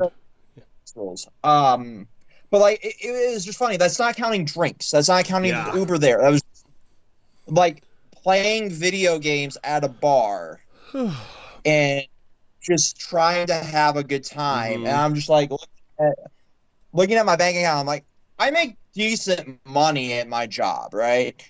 But I'm watching my bank account drain, and I'm like, when did existence become this expensive? And that's why I feel like a lot of people prefer like the stereotypical like Netflix and chill style dates, and the like staying at home and kind of rotting and just watching TV and doing the things, and be consuming content instead of going outside, because existence is so expensive that we kind of priced a giant chunk of society out of it. Yeah, that's what's so tough is like, and if anyone wants to try to like open up a place like that, a space where you can just like exist and like have it be like a social center, they have to make money too. Otherwise they won't be able to pay the rent for it. You know what I mean? So like it really is that our society is built around making money, right? That's why I like places that kind of find a workaround. Like House Rules, entering is free, but they make their money based on drink sales. So they ask that like, hey, if you come in, you don't have to, but we ask that you please buy at least like a snack or a drink, right? And so you can reasonably go in there and spend like $5-10. That's you know what I mean, and like stay there for a couple hours and just like have fun and meet people, And they have like drop-in events, like drop-in D&D sessions every Sunday, drop-in board game sessions every Tuesday. I love places like that. It's hard to find, but like that's honestly like things like that is what life's all about. I love places like that. Yeah. They exist. Like the Cat Cafe. I've ever told you about that. I don't remember if you like cats. Yeah, I've been there. Yeah, of course you like cats. But you have your own cat, so you don't even need a cat cafe. Yeah, I got 2 demons that are currently going crazy because I have no power, and they haven't really been in power outages. So it's not impossible to have these places to, it's just hard. It's very hard. It's just very hard to maintain a business like that. And like if the Cat Cafe closed, like for example, what would happen to the cats? Do they belong to the owner of the Cat Cafe? Are they rescues? Would they go back to a shelter? Things like that. I think they come from shelters, yeah, but that'd be less space, yeah. Right, and then that's like, well, we live in a society where like shelters are kill shelters here. So like, unless people adopted them relatively quickly, they'd all be put down. Yeah. Money. Things like that. And that's why, I wish that we could like agree as a society, like, okay, what do our taxes go towards? And things that because not everything that needs to be done, the things that we want to be done in society are things that can be profitable. You know what I mean? Like taking care of the elderly, very not profitable. You know what I mean? It'd be a lot more profitable to just let them fucking die. But we can't really do that, can we? We don't want to do that, do we? You know what I mean? I'm sure some libertarians would say, fuck it, let them die. But, like, that's just kind of you have to have taxes for things like that. You know what I mean? Unfortunately. But they vote Republican in the last 3 elections? If so, then yes. Yeah. That's the thing. It's like... Oh, I don't know. How did we get here from fucking Hazbin Hotel? I don't remember. Do you remember? We were like the darker sides of like hell, I believe, is how we got here. Who even knows? But yeah. Point being, great show. To tie it back in, this is why I like fandoms. Fandoms are fun because it helps people make friends in a world that is increasingly harder and harder to make friends. Like that's why cons are so fun. You have these like fandoms, these shows kind of create friendships, and then you can meet in real life at a convention. And what's cool about a convention is, yeah, there's a lot of things you can spend money at there, but you don't have to. You can just buy the ticket to go in and fucking fuck or just hang out. And I really, really like that. I like that space. Yeah, and that kind of solves the loitering problem, right? Like because like so many, you can't just like, most stores would frown upon you just like going into a store to hang out and not spending anything, but like what's cool about a con is you spend that like money to get in there. No one's gonna be mad at you for not buying anything from any stall. You can, you've spent your money to be there. You can just hang out there if you want. I love that.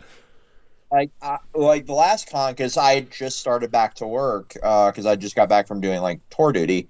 I fucking just chilled in the gaming room for a lot of it because I didn't have the funds, because most of my funds had either been locked on my card that got stolen while I was out, or like I spent getting to and from the con. So like I got a couple autographs, and I spent most of the time in the game room or the anime room just chilling with people, right?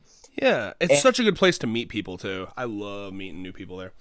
I literally, because I've been doing the progression series on the other channel, like I literally just spent time playing Yu-Gi-Oh with people. Like that was a thing I did at the con, was I just played Yu-Gi-Oh at the game room. That's awesome. I love that. Yeah, like I'm broke as shit. I got fucking Amelie's autograph. I got a Funko Pop signed by another voice actor, and now it spent like my $200 I spent. So I'm just gonna play fucking Yu-Gi-Oh! And I also like edited a fucking video while I was at the con. That's Like awesome. that was Yeah, fun. it's just a nice space to chill. But we don't have enough third spaces, and that's the thing that sucks right now. I'm sure people are so sick of it. I bring up third spaces in almost every video, just because it is like the most important thing. Like I've come to realize as an almost old man of 29 years old that that is genuinely, we need more places for people to hang out. Like, that's why I go to so many concerts, is because I is kind of like third space, you know. Is Absolutely. Like, I love to fucking go and listen to music, and live music is such an amazing experience. So like I spend most of my time, you know, like at 20 Monroe or fucking the Intersection, because like as long as there's a band that I like there, I'm going to go and see that band. It cost me like $60 to get in there, but I'm going to go see that fucking That's what band. life's all about, man. I'd much rather spend all my money going to like events than, I fucking spent all of my 20s, 30s, and 40s working 60 hours a week, so now I have money to rot away in my 60s in like a lake home. No, I'd rather spend money on events, personally, like doing things before the fucking planet burns to a crisp. The thing to do, and like tying it back into Hazbin Hotel, like that is essentially like their third space, the hotel. Like that is a good tie back. Yeah, it is. Oh my god, that's so nice. Yeah. Because you see Angel, you know, work at Val's studio. You see Husk, maybe it's his first and third space because he kind of works the bar. Yeah, but like you're totally right though, because like what if it was just like if they just came to the hotel and then they went to their own personal rooms and didn't interact, then it wouldn't be a third place. But the fact that it's not only where they live, but it's like a social club. You know what I mean? Like they get to like hang out and like do activities. I love that. Yeah. Like that's something that wasn't really shown a lot in the show, other than a couple episodes of like them doing like their activities to kind of become better people. But I feel like it worked well enough. Like Sir Pentious is up in heaven now, so like those exercises that Charlie put together seem to have done something to rehabilitate at least one of them, right? I think the thing with Pentious, despite you not liking him, I think the point of his character was that out of everyone there, he was like the closest already to being a good person. Yeah. You know what I mean? Like I think he was just a little scummy, but like the other ones were like genuinely have like deep-seated problems, whereas Pentious probably is just like if the others are like serial killers, Pentious was like a purse snatcher. You know what I mean? Like I think Pentious's crimes were like so much easier to redeem because he seemed like just kind of like a how do you do fellow kids, you know, like barely bad at all. So I think he was the first to get redeemed because he wasn't even that bad in the first place. You know what I mean? He was like the test subject. No, like that's 100% accurate, I assume. As much as I dislike his character, like that definitely makes sense. But like what do you think is the next one that would be redeemed, right? Because there's clearly a tier list of like what their crimes are essentially, or like, you know. Well, it looks like Cherry Bomb has joined now. I'm guessing she's joined the main cast. The next one to be redeemed. Well, and I assume we'll get more because now one I think a huge thing is like they have proven in that fight that was like totally broadcasted that you can kill angels now.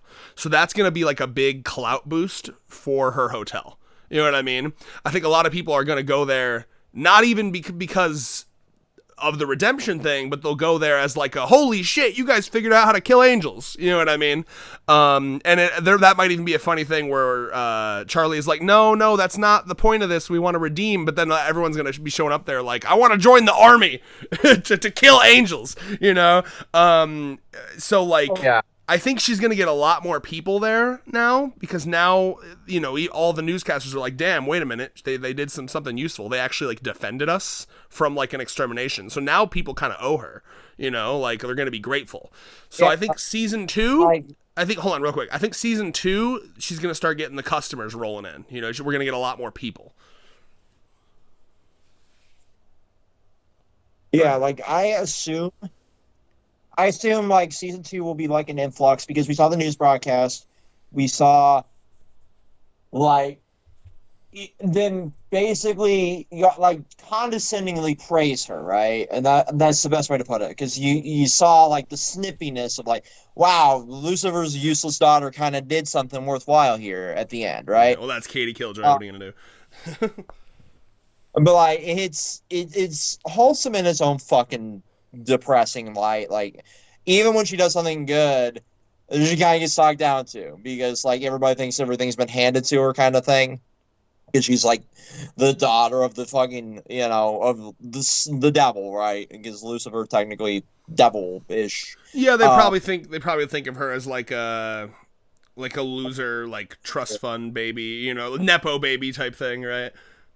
So like, oh god damn it, we gotta give her praise, but like, does she really deserve it? And like, that'll give her like an influx, but I think it'll also bring her a whole new slew of problems too. Yeah, like I said, I think people are gonna show up thinking like, "Oh, sick, we're gonna fucking kill angels now," and so like a big question for me is, will it be communicated to her that Pentious was redeemed? You know what I mean? Because if the concept is now proved, then we can get to work, and we don't need to worry about like, damn, can this even happen? Yeah. And I figure the Egg Boys will, if they're still alive, will be like the mouthpiece because they're the closest to Pentious, right? So he could probably relay the message to his. What, like psychically, like sending a psychic message to my Egg Boys? My Egg Boys, he would find a way to get the message to his children because he does treat them like his dumb children, right? And that could be like where say like Emily comes into play, the little Nephilim baby thing,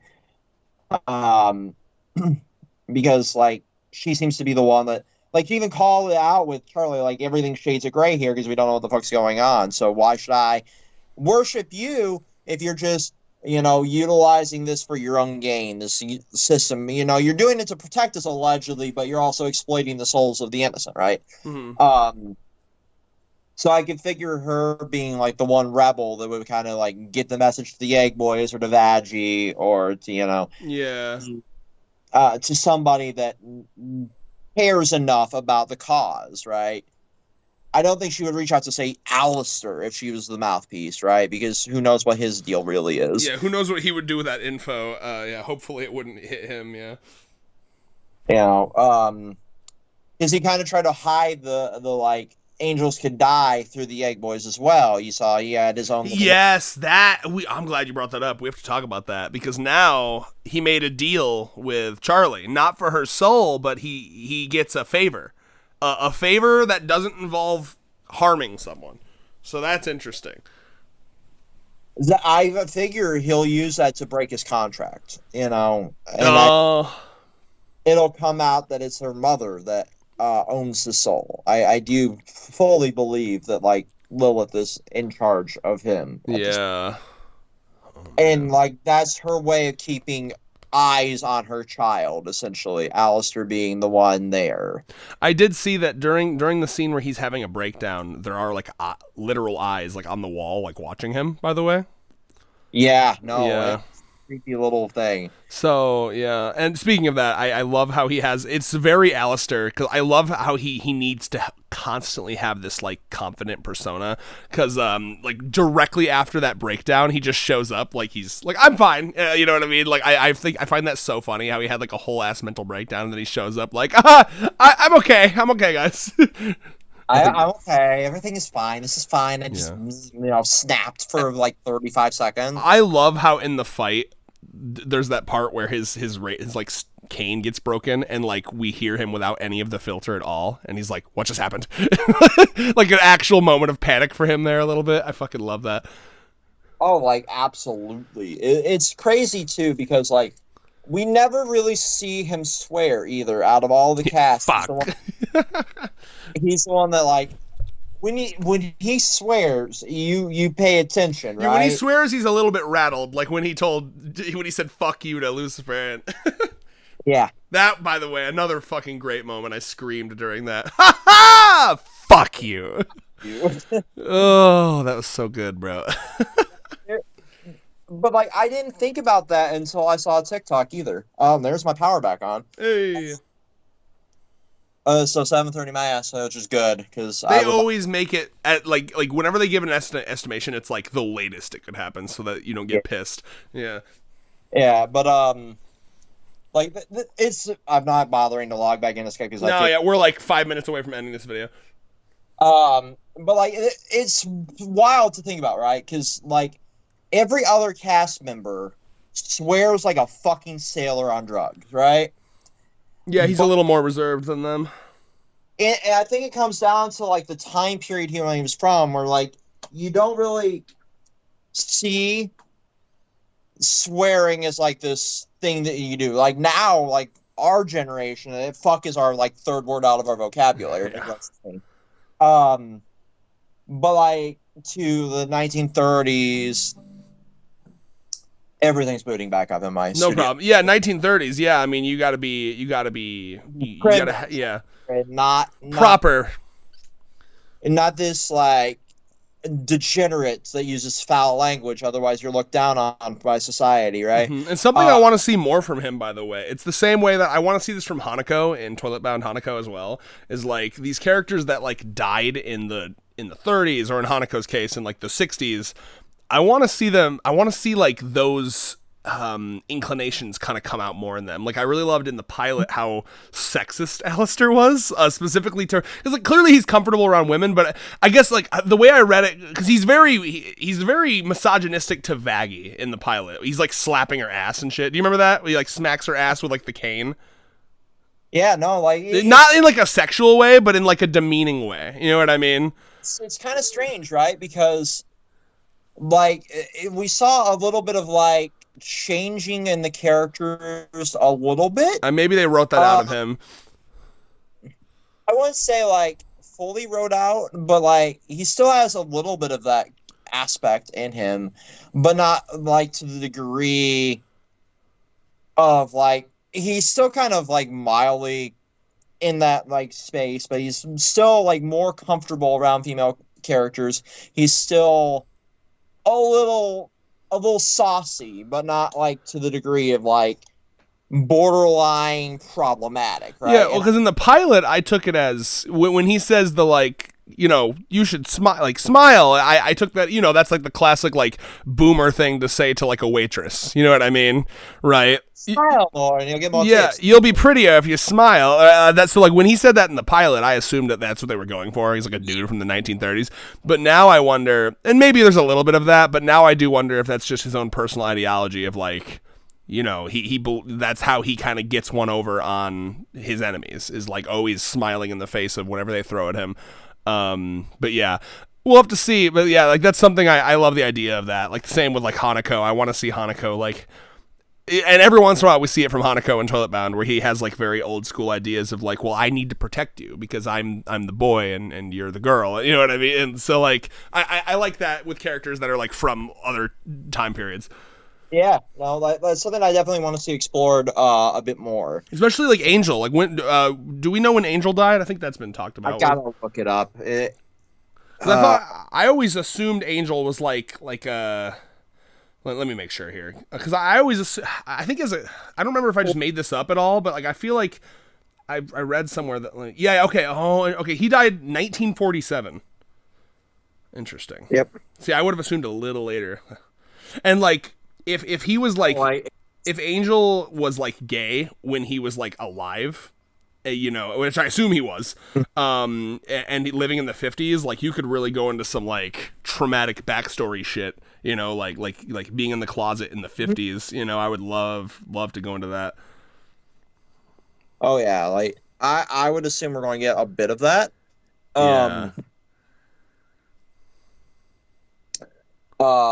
To a degree that is Amazon approved. Fortunately. Cherry Bomb died in the 80s. Oh, dude, hold on. Amazon's not censoring shit.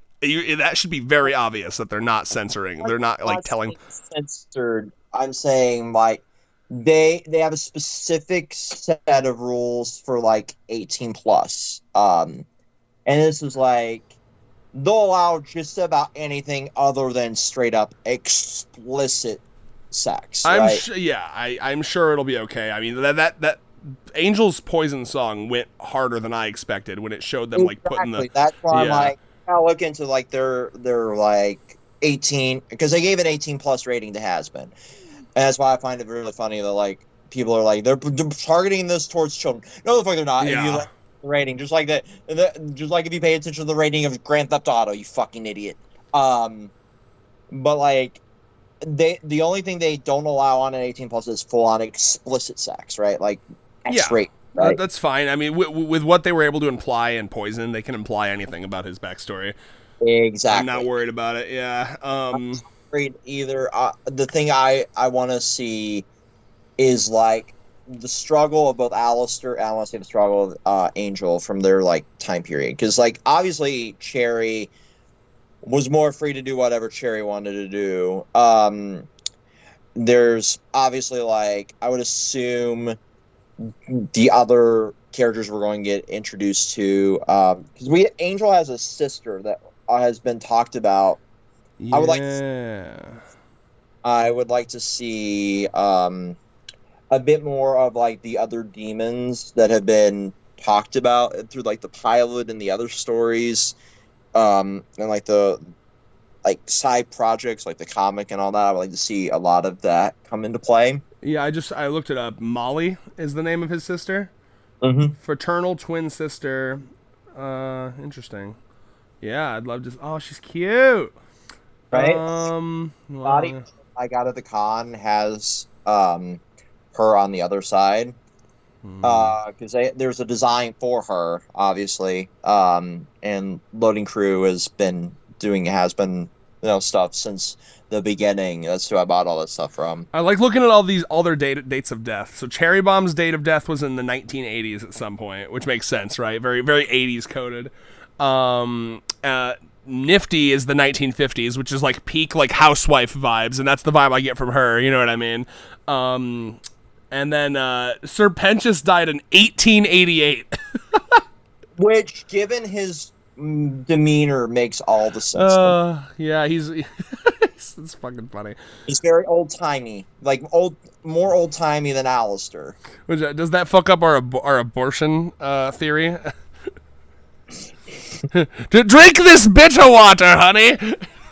Yeah, no, drink here, this. ye old coat hang. When were coat hangers invented?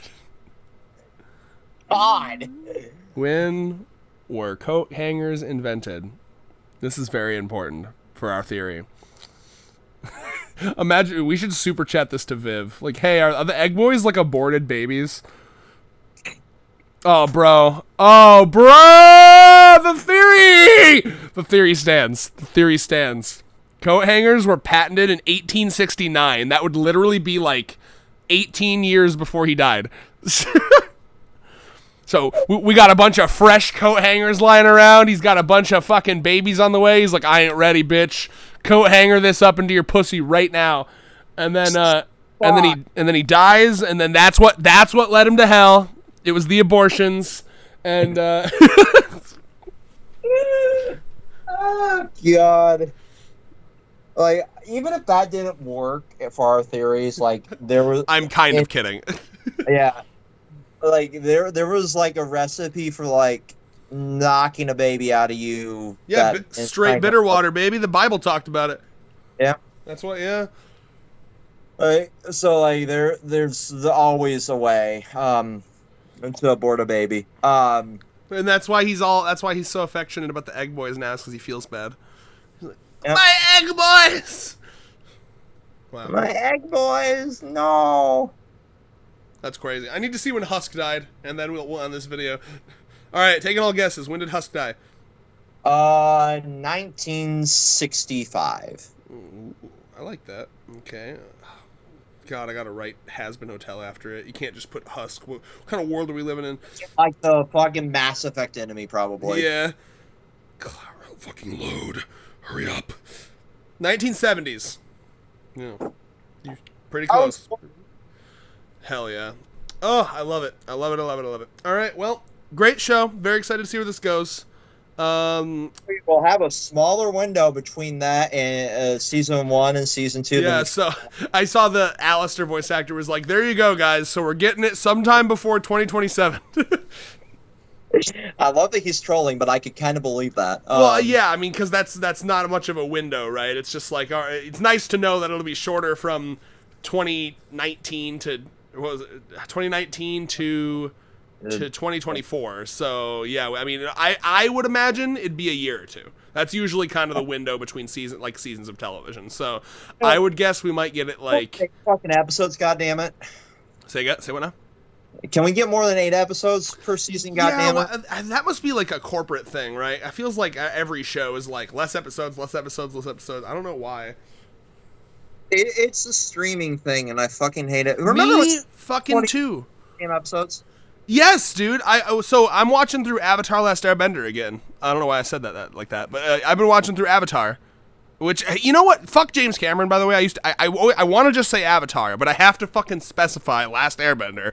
No. See, you just say Avatar with blue skin and lipstick, or, goated Avatar, right? Yeah, I've been watching through the goated Avatar. And you know how many fucking episodes season 1 of that has? 20. 20. Ugh.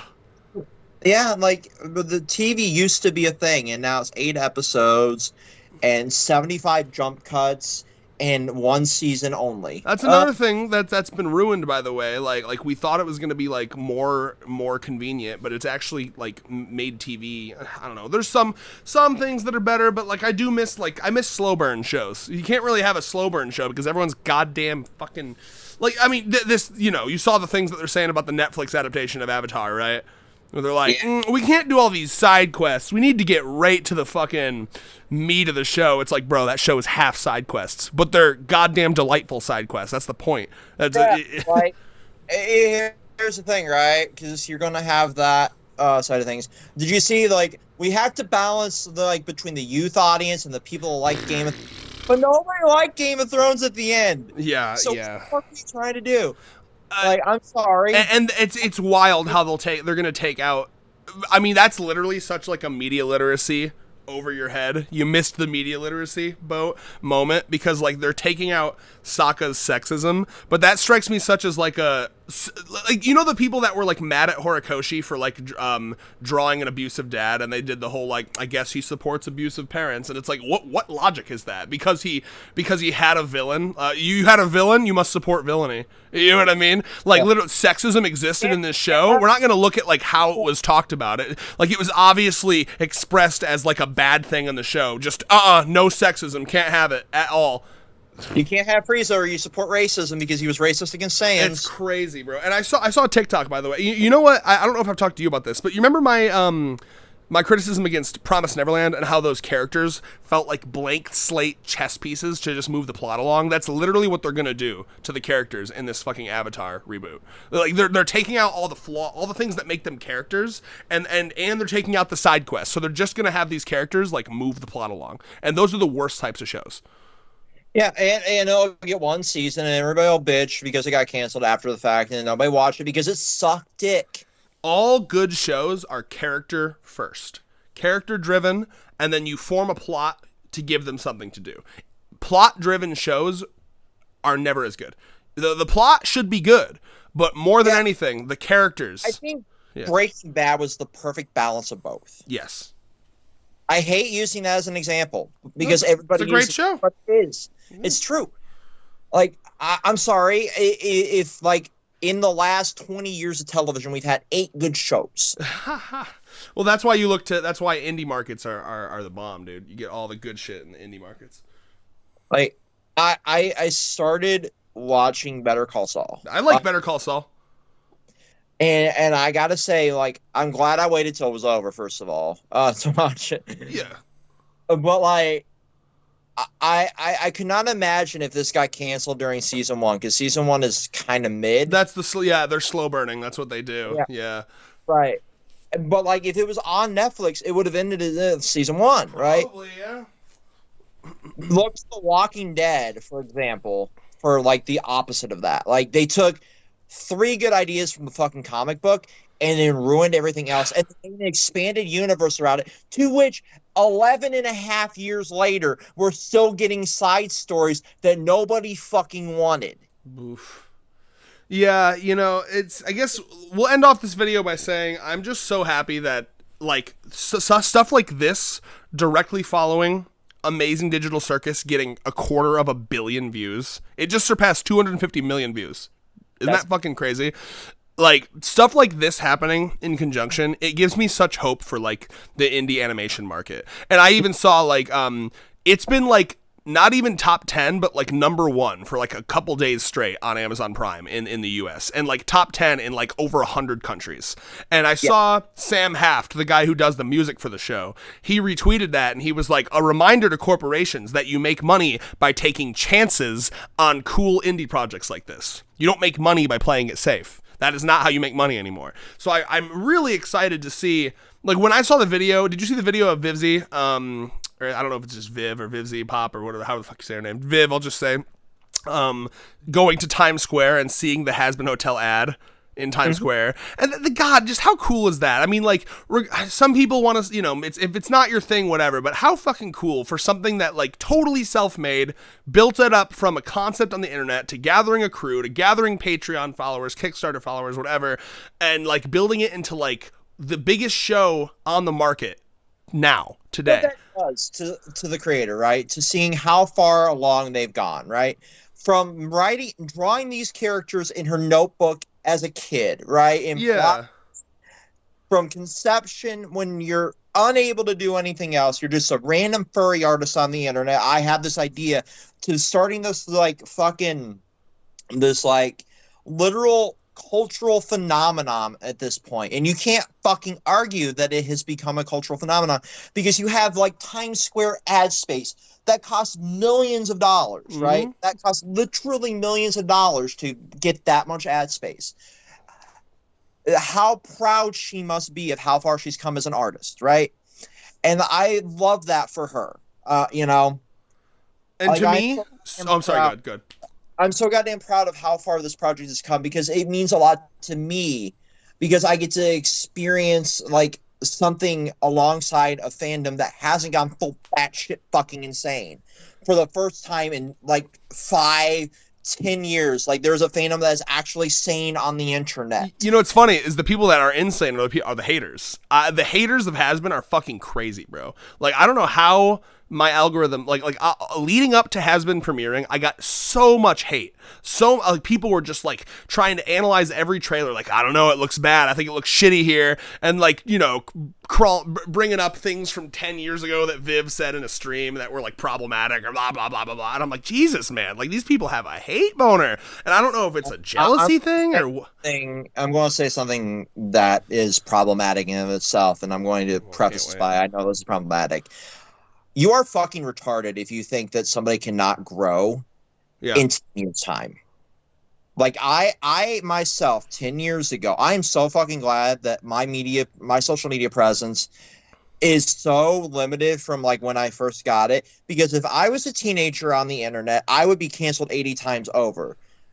But I have grown from that person that I was in small town fucking America to, like, growing up and exploring culture and society and getting different worldviews and understanding that the world does not center around me and my tiny little goddamn problems and the literal, like, microcosm of my bullshit and my views is nothing compared to the grand scheme of the world, right? Yeah, Hazbin gets a lot of those people, like, the type of people that will, like, post a picture of a character and be like, the hair isn't black enough or whatever. Like, I will see that constantly, where it's like, the hair should be curlier here if this character is supposed to be black or whatever, and she's racist. I'm like, how am I getting all this?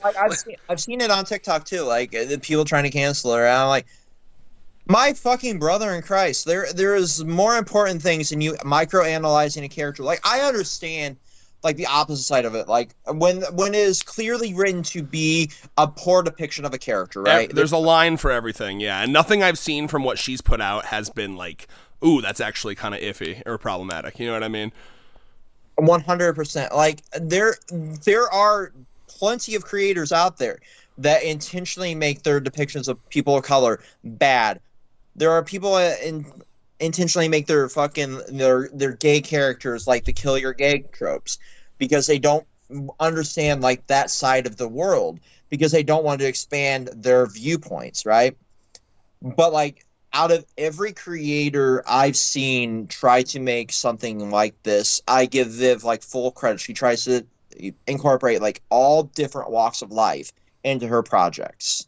And that is something that is so fucking rare, that you have an openly pansexual character, you have an openly gay character, you have an asexual character, you have a lesbian couple, you have like it feels like, I mean, dude, people were knob slobbing like Steven Universe for like having like one kind of implied gay relationship, but then like Viv comes along and does like all the representation in the world, but they're gonna find like some reason to be mad at her. It's just like, I don't know, man. Like, what I've known, you can't please the crazies. So it's like, if I were her and I was working on a big show like this, I just wouldn't have a Twitter, or it wouldn't be worth it. Her fucking Twitter or did have it locked for a long time. Like, didn't post on there, and she just went like exclusively to like Instagram and Threads. And then when the show premiered, she came back on to kind of interact with like the cast and shit. I'm like, I don't blame her. Like, not wanting to see the negative space that is Twitter, because it's so unmoderated at this point, like that there's literal like Nazis running ad space on there. There's like insanity on that website, right? I don't know why I said it like that. Now, you know, this video is about to be 2 hours long, bro. We're struggling. Like, versus like Instagram, where there's like an actual content moderation team and there's an actual like fucking, you know, proper way to like filter your replies and your comments and not see a constant cesspool of toxicity, right? And that's something I respect about like Instagram over Twitter. But like, as sad as it is, Twitter still is a viable marketing aspect for creators. Well, like, that's the shitty part, is like, if I was making something like this, I would want to see all the happy comments. I would want to see people like talking about how cool the thing I made was. But then, unfortunately, in order for that, you have to sift through the haters as well, you know? Like, it's sad that like that's the reality of that site. And it'd be one thing if it was like constructive in any way. If it was like, you know, I didn't like this or whatever. But it's always like, she's a terrible person. Hang her from the gallows. It's like, Jesus. Yeah. Like, I got like my first ban on my current Twitter for replying with something that is so microscopically unproblematic versus the shit that I got in my DMs for a take on a band, right? I'm like, yeah, like, this is problematic as fuck, like what they're liking and what they're talking about here. But like, it was so stupid. I'm like, that's what got me banned out of all the shit. Cool, whatever. Like, it is what it is. I'm banned. Well, it's run by Elon blowhards now, right? So like the thing, yeah, exactly. But anyway, should we wrap this video up?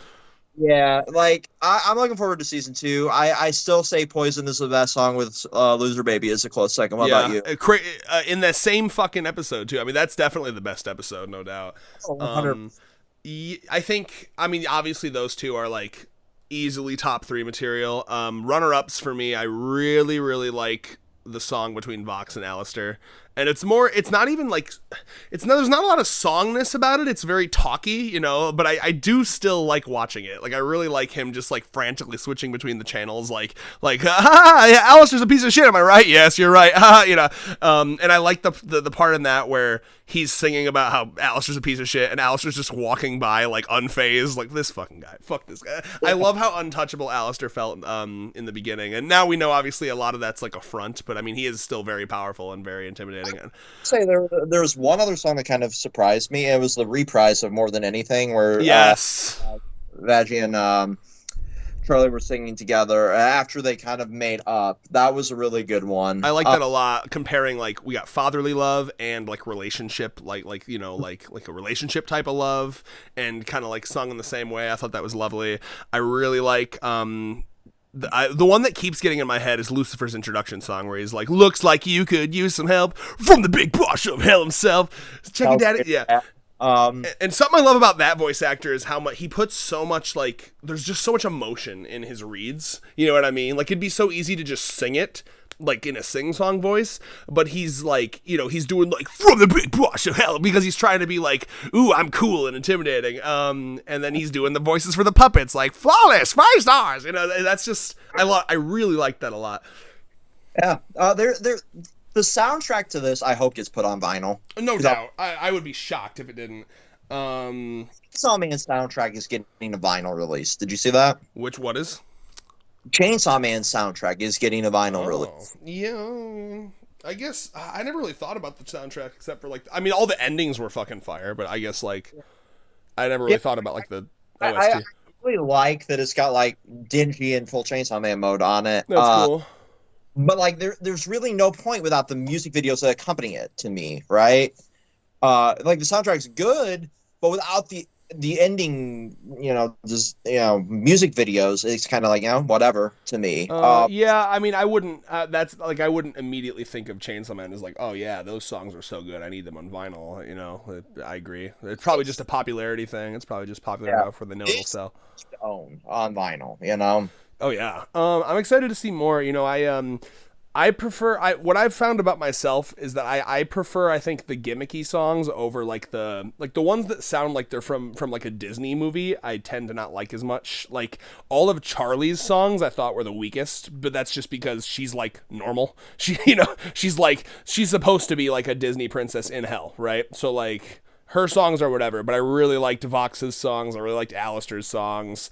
I like the songs that are, like, it's songs that you wouldn't expect things to have songs about, right? They're kind of like subverting your expectations, you know, where, you know, it's like such a gorgeous song, but he's singing about, like, shooting up heroin and, you know, getting your holes fucked. And I like that. That's cool, you know. You know, when I got no holes left to deflower, it's very good, you know. So, like, yeah. But yes. Like, I kind of liked Respectless for that same reason.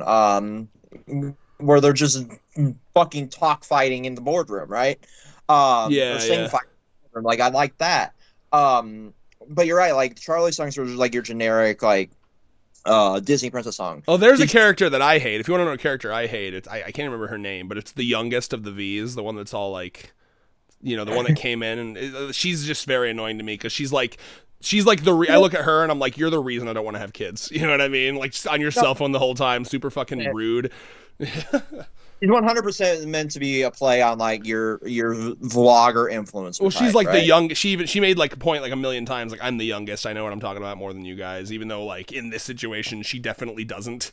Yeah, 100%. But, like, that is how those kind of people think. Like, yeah.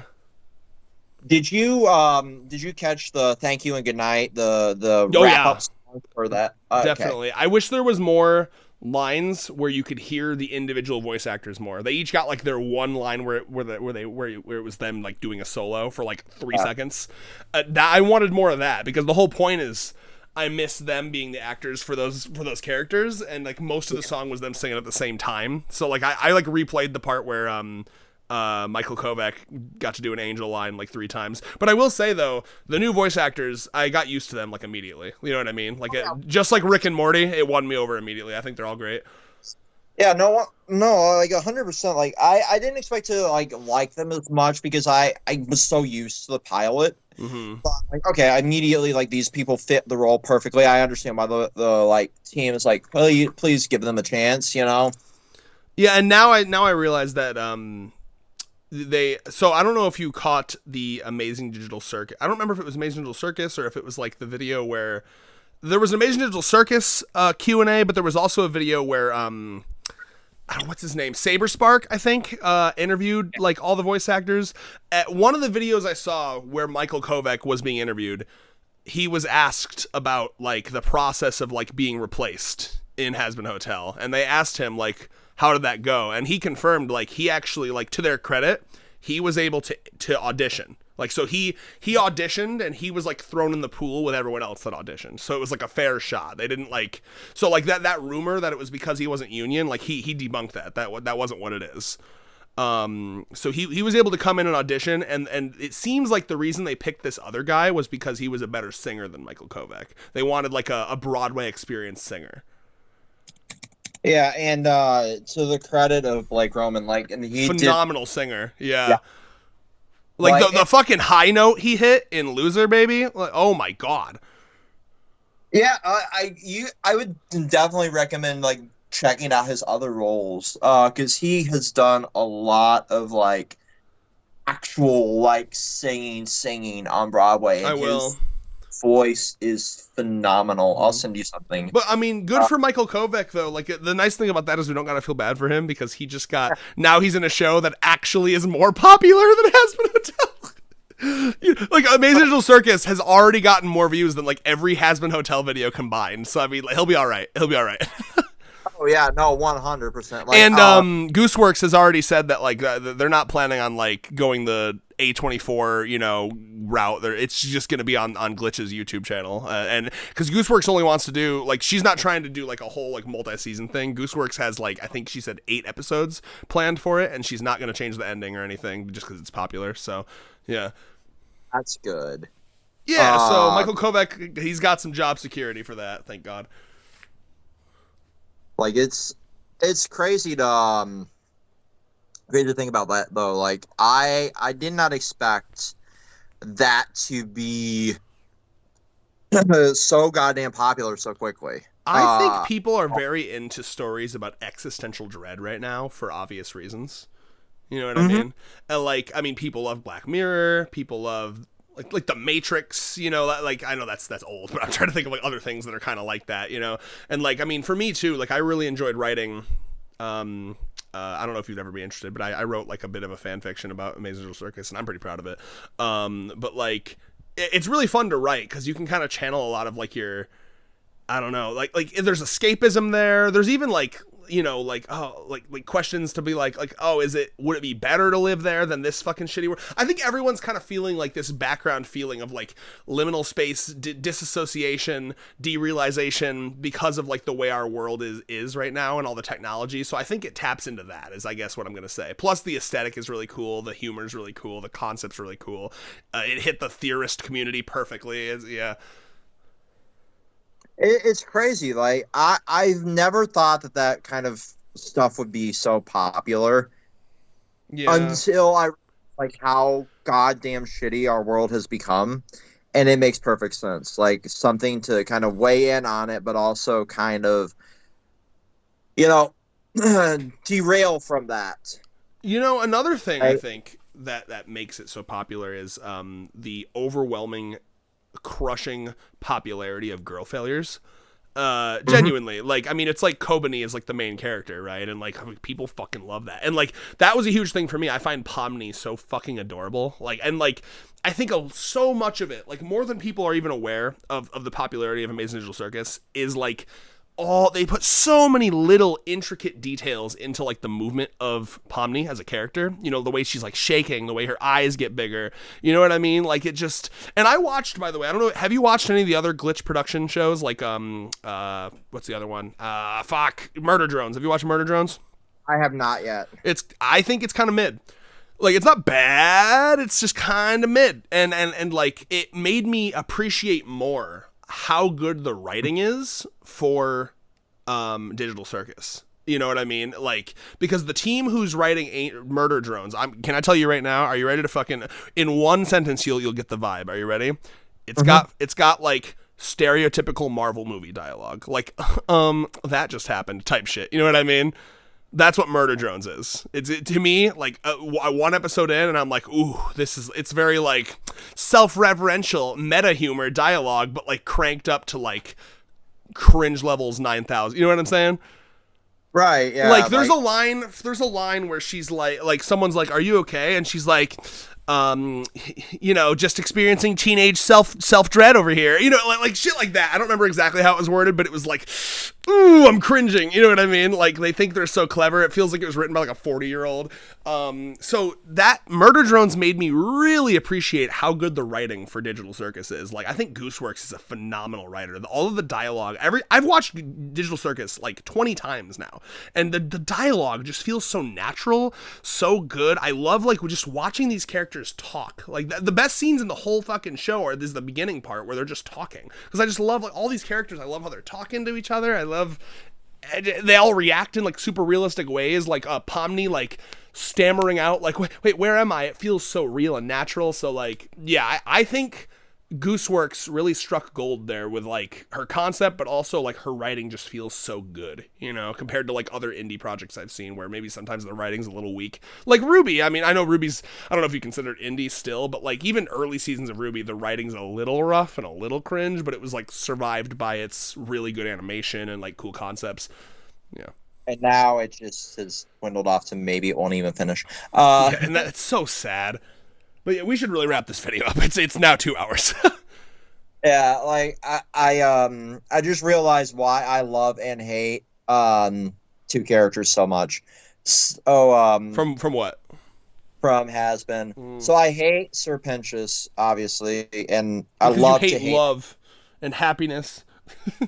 Yeah, I love hate Adam. And it's because it's by the same person that plays Fizzaroli and yeah, Boss, who plays Beetlejuice. Yeah. I'm like, God damn, it makes so much sense. Like, Alex Brightman is such an energetic actor on stage. I like him a lot better as Fizz than Adam. Adam's just pure annoying. Fizz is like an interesting, decent character. You know what I'm hoping to see from Adam though? I think, like you said, I think Adam might die, like now be in hell, and maybe, and no doubt this would be a slow burn character arc, but maybe eventually he finally sucks himself up and gets his head out of his ass and comes to the hotel for help getting back to heaven. Yep. And a lot of people are hoping that his demon form is going to look like Beetlejuice. I do hope. Because he got fucking shit stomped out of him by Lucifer in that final fight. Yeah. And then just murdered by a trad wife with a needle. Oh, so good. But yeah, like that makes perfect sense. I did send you earlier, like Roman singing like live. You can link that TikTok in the description. And if you want to put like the stupid thread I did when I was live tweeting each episode, you can. But yeah, like season 2, looking forward to it. Hoping it comes out next year, and not in 2 parts like Invincible Part 2. Yeah, with that, I saw that drama. Just like at that point, just wait till it's all done and then release it. You know what I mean? Like, because like I think that you should always give people give the animators time, but then like it pissed everybody off, and it's just like you wouldn't have pissed everybody off if you just said like, okay, we're delaying the whole season and we'll release it when it's done. I feel like that would have been a better move, right? Yeah, it would have just had a better reaction. You don't want Attack on Titan final season part 2, part 5. Jesus Christ, don't remind me. And with that, peace. Fantastic. Let me just get my little mouse over here to push stop recording. Bye bye.